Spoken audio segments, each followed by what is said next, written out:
네, 하루간 경제 뉴스를 종합하는 시간 경제온입니다. 세계 3대 연금 가운데 하나로 꼽히는 우리나라 국민연금이 작년에 역대급 수익을 올렸다고 합니다. 연간 투자 수익률이 두 자릿수를 나타내면서 역대 최고치를 기록했는데요. 그 배경과 전망 뉴스 포인트에서 바로 만나보겠습니다. 네, 오늘 뉴스 포인트는 권영욱 기자와 함께합니다. 어서 오십시오. 안녕하십니까. 네, 이 국민연금이 작년에 벌어들인 돈이 무려 100조 원이 넘었다고요? 네, 그렇습니다. 국민연금이 지난해 기금 운용으로 100조 원이 넘는 돈을 이제 벌어들였는데요. 네. 그렇게 해서 전체 적립 기금 규모가 1,000조 원을 넘어서게 됐습니다. 네. 작년 투자 수익률이 이제 두 자릿수를 기록하면서 사상 최고치를 경신을 했는데요.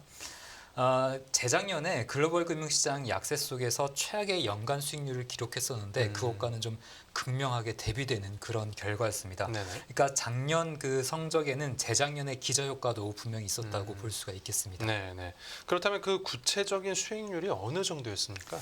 네, 국민연금이 지난해 역대 최고치인 한 12%의 수익률을 기록할 것으로 좀 추정이 되고 있는데요. 네네. 연금공단 내에 기금운용본부가 설립된 뒤로 역대 5번째로 연간 두 자릿수 수익률을 이제 기록하게 됐습니다. 네. 지금까지 국민연금 기금이 두 자릿수 연간 수익률을 기록했던 게 지난 2009년과 2010년 그리고 2019년, 2021년이었는데요. 보다 정확한 작년의 국민연금 수익률은 오는 3월에 이제 최종 수익률이 집계되면 공개될 것으로 보입니다. 네. 국민연금인데 이렇게 좋은 수익을 이제 거둘 수 있었던 데는 뭐 어떤 특별한 배경이 있었습니까? 아무래도 지난해 국내외 주식시장에 훈풍이 이제 불었기 때문인데요. 네. 작년에 글로벌 경기 침체 우려가 물론 있었지만 이제 미국 중앙은행인 연방준비제도의 긴축 기조가 완화된 측면이 있고요. 그리고 기업들의 실적도 좀 견조했습니다. 네. 특히 그 지난해 11월부터 연말까지는 연준의 금리 인하 기대가 좀 강하게 불면서 증시가 좀 크게 반등을 했는데요. 글로벌 증시 투자 수익률도 보면 연간에 좀 왔다 갔다 들쭉날쭉했었는데 연말 들어서 좀 크게 높아졌습니다. 코스피만 보더라도 작년 10월부터 12월까지 4분기에만 한 200포인트 이상 상승을 했고요.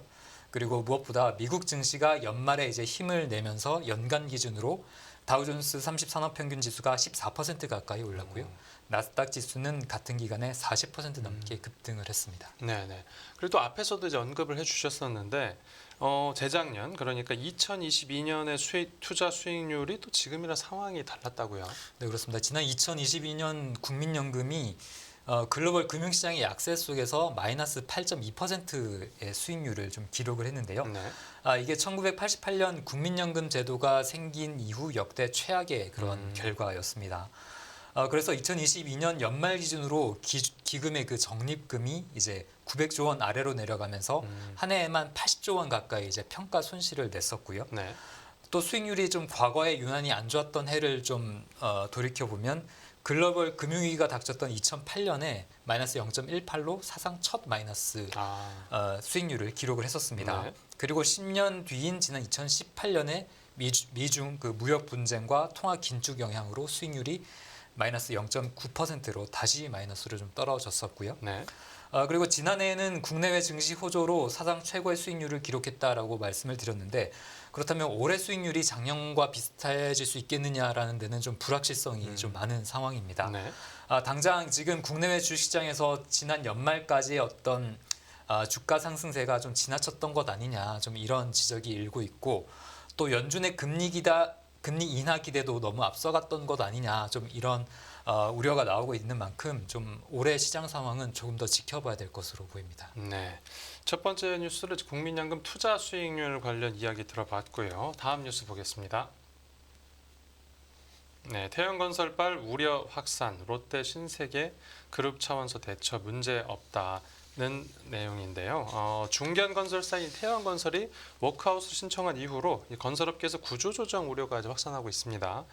일부 대기업까지도 이제 자기들한테 혹여나 이제 불똥이 튈까 예의주시하고 있는 상황인데 대표적으로 롯데와 신세계가 그 자금 시장에서 제기되는 우려를 차단하기 위해서 애쓰고 있다고요. 네, 그렇습니다. 이제 유통 대기업 그룹들은 좀 건설업에 뒤늦게 들어간 편인데 네. 그렇게 들어갔다가 이제 불황을 맞아서 시장에서 우려의 목소리가 좀 커지고 있습니다.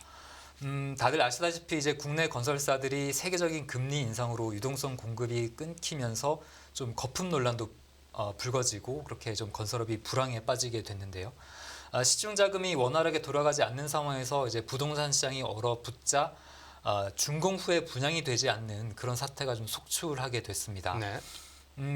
그에 따라서 이제 수익성이 나빠지고 이제 투자 심리도 다시 더욱더 얼어붙게 됐는데 특히 건설사들의 이제 대규모 회사채 만기가 좀 도래되면서 지금 어려움을 좀 겪고 있는데요. 아시다시피 태영건설이 이제 부동산 PF 보증으로 유동성 위기를 겪으면서 워크아웃을 신청을 했고요. 네네.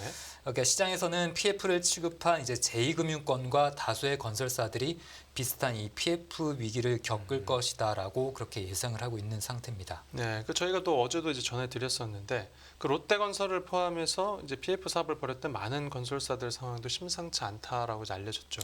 네, 그렇습니다. 작년 9월 말 기준으로 자기 자본 대비 PF 보증 규모가 50%를 넘어선 곳이 적지 않은데요. 그러니까 주요 건설사들 가운데 보면 롯데건설이 그 비율이 213%로 좀 가장 높았고요. 그리고 현대건설, HDC, 현대산업개발, GS건설, KCC건설, 신세계건설이 이제 뒤를 이었습니다. 한국신용평가에 따르면 이제 건설사들 가운데 장기 신용 등급 전망이 부정적인 곳이 4군데 있었는데 그게 롯데건설, 신세계건설, 그리고 GS건설, HDC, 현대산업개발 이렇게 4군데였습니다. 네. 이들 가운데 이제 유통대기업인 롯데와 신세계그룹이 계열 건설사에 대한 우려가 제기되는 것에 대해서 좀 촉각을 곤두세우고 있는데요. 그러니까 최근에 그 유통업도 좀 경기가 많이 위축이 됐었는데 건설업까지 위축이 됐기 때문에 이들 그룹 계열사 입장에서는 위험 관리가 좀 크게 필요한 그런 상황이라고 볼 수가 있겠습니다. 네. 그런데 이 여기에 대해서 롯데그룹이 바로 반박하고 나섰다고요? 그렇죠. 유동성 확보에 전혀 문제가 없다라는 게 롯데 그룹 측의 주장인데요. 네네. 그러니까 롯데그룹은 작년 말 기준으로 롯데건설의 전년 대비 PF 잔액이 20%가량 줄은 데다가 자체 보유 예금도 이제 2조 원에 달해서 유동성 확보에 전혀 문제가 없다라고 그렇게 좀 밝혔고요. 네. 그러면서 그룹 차원에서도 보유 예금이 18조 원에 달하는 만큼 좀 준비를 좀 철저히 하고 있다라고 강조를 했습니다. 네. 롯데그룹이 이렇게 좀 발표를 했고 롯데건설도 좀 보도자료를 내서 충분한 유동성을 확보해서 PF 우발 채무 관리에 전혀 문제가 없다 이렇게 좀 강조를 했고요. 네. 그리고 1분기 만기 도래하는 이제 미착공 PF가 3조 2천억 원으로 알려졌는데 그 가운데서 2조 4천억 원은 그 이달 안으로 시중은행을 포함한 금융기관의 펀드 조성을 통해서 그 본 PF 전환 시점까지 장기적인 조달 구조로 좀 바꿔놓겠다 이렇게 좀 발표를 했고요. 네. 그리고 그 나머지 또 8천억 원은 1분기 내로 본 PF 전환으로 이제 해소를 할 수 있다 이렇게 좀 강조를 했습니다. 네. 이제 롯데건설 쪽 이야기 들어봤고 신세계건설 쪽 상황은 어떻습니까? 근데 역시 건설업계 후발주자인 이 신세계건설은 지난 2018년에 자체 주거 브랜드 빌리비를 내놓으면서 이제 주상 복합 그리고 오피스텔 중심으로 사업을 좀 확장을 해왔는데요. 네. 하지만 이제 대구에서 대규모 미분양과 미수금 사태가 좀 발생을 했어요. 그래서 단기 차입금이 지금 한 1,700억 원 규모로 위험한 수준은 아니지만 네네. 이제 문제가 이 만기가 한 3개월 이내에 몰려 있어서 좀 시장이 우려를 사고 있는데요.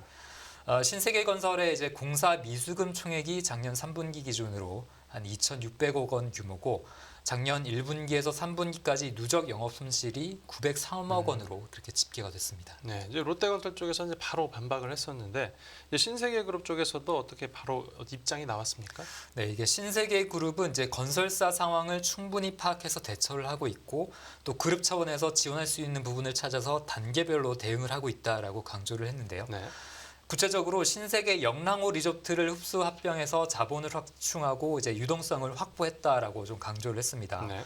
그리고 신세계건설의 이제 재무 구조가 개선돼서 회사 신용도는 오르고 또 이제 경쟁력도 강화될 것으로 기대한다 이렇게 좀 주장을 했는데요. 네네. 그러니까 신세계건설이 실제로 지난해 11월에 신세계 영랑호 리조트를 이제 흡수 합병하면서 약 한 650억 원 규모로 자본을 확충을 했었거든요. 공시에 따르면. 네. 그러니까 신세계그룹은 이제 앞으로도 면밀한 계획과 준비를 통해서 유동성을 안정적으로 확보하겠다라고 좀 강조를 했고 네. 재무 구조 개선에 최선을 다하겠다라고 그렇게 덧붙였습니다.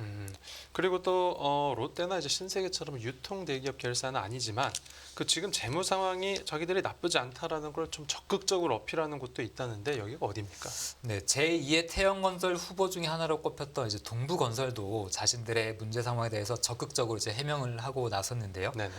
그러니까 동부건설은 작년 4분기에 3천억 원의 유동성을 확보해서 재무 안정성을 지키고 있다라고 좀 발표를 했는데 네. 작년 4분기에 해외 현장의 공사 대금과 그리고 준공 현장 수금 그리고 대여금 회수를 통해서 한 3천억 원 정도의 이제 자금을 선제적으로 확보했다라고 강조를 했습니다. 네. 그리고 나서 현재 낮은 금리의 사업자금 대출은 예정대로 이제 실행을 하겠지만 이제 높은 금리의 운영자금은 계속해서 갚아 나가면서 이제 이자 비용과 채무 상환 부담을 줄여 나가겠다 이렇게 좀 발표를 했고요. 네. 그리고 PF 우발 채무와 관련돼서는 지난해 3분기 기준으로 PF 우발 채무 규모가 보증 한도 기준 2천억 원대라고 합니다.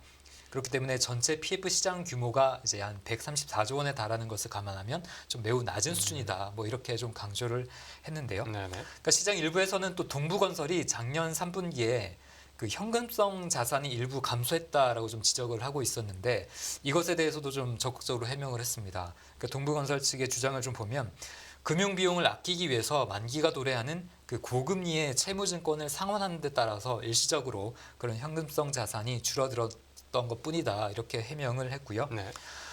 이렇게 지금 말씀드린 대로 대기업 그룹사나 어떤 건설사 등이 시장 우려를 좀 적극적으로 해명을 하고 나섰는데요. 그러니까 시장에서 안 좋은 얘기가 퍼지면 불안감이 좀 조성돼서 진짜 사정이 나빠질 수 있다. 좀 이런 불안감 때문에 좀 재빠른 대응에 나서고 있는 것으로 그렇게 풀이됩니다.